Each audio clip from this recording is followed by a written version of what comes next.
যুক্তরাষ্ট্রের president Donald Trump প্রশাসন ইরানে সম্ভাব্য সামরিক হামলা চালানোর বিষয়ে প্রাথমিক আলোচনা করেছে বলে জানিয়েছে প্রভাবশালী সংবাদ মাধ্যম ওয়াল স্ট্রিট জার্নাল। শনিবার 10 জানুয়ারি প্রকাশিত প্রতিবেদনে বলা হয়, ইরানে চলমান সরকার বিরোধী আন্দোলনের সময় বিক্ষোভকারীদের হত্যা করা হলে সামরিক পদক্ষেপ নেওয়া হতে পারে, এমন হুমকি ট্রাম্প একাধিকবার দিয়েছেন।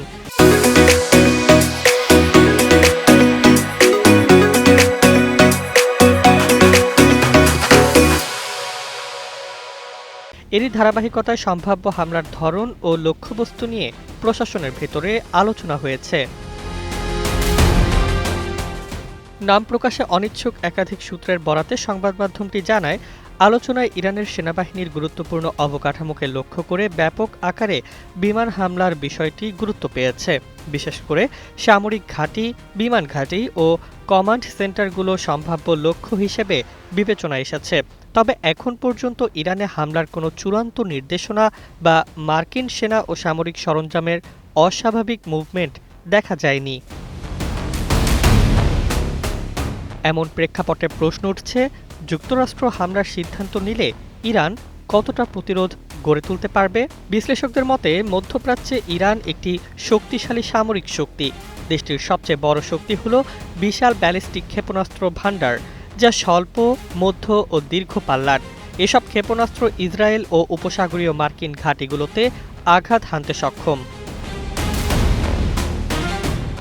ইরানের হাতে রয়েছে উন্নত হাইপারসনিক ক্ষেপণাস্ত্র ফাত্তাহ, যা প্রচলিত আকাশ প্রতিরক্ষা ব্যবস্থাকে ফাঁকি দিতে পারে। পাশাপাশি পাবেহ নামের দীর্ঘপাল্লার ক্রুজ মিসাইল ও আধুনিক নির্দেশনা সম্পন্ন ব্যালিস্টিক ক্ষেপণাস্ত্র যুক্তরাষ্ট্রের জন্য উদ্বেগের কারণ। ড্রোন প্রযুক্তিতেও ইরান অনেক এগিয়েছে। শাহেদ সিরিজের কামিকাজে ড্রোন স্বল্প খরচে ব্যাপক ক্ষয়ক্ষতির সক্ষমতা দেখিয়েছে, যা ইউক্রেন যুদ্ধেও আলোচিত। এছাড়া ইরানের রয়েছে নিজস্ব আকাশ প্রতিরক্ষা ব্যবস্থা, যার মধ্যে রাশিয়ার S-300 আদলের তৈরি সিস্টেম এবং দেশীয় রাডার নেটওয়ার্ক অন্তর্ভুক্ত। শুধু সরাসরি শক্তিই নয়, লেবাননের হিজবুল্লাহ, ইয়েমেনের হুতি ও ইরাক সিরিয়ার মিত্র গোষ্ঠীগুলোর মাধ্যমে ইরান পরোক্ষভাবে যুক্তরাষ্ট্র ও তার মিত্রদের ওপর চাপ সৃষ্টি করতে পারে। এইসব সক্ষমতার কারণেই ইরানের বিরুদ্ধে সামরিক অভিযান যুক্তরাষ্ট্রের জন্য সহজ সিদ্ধান্ত নয়।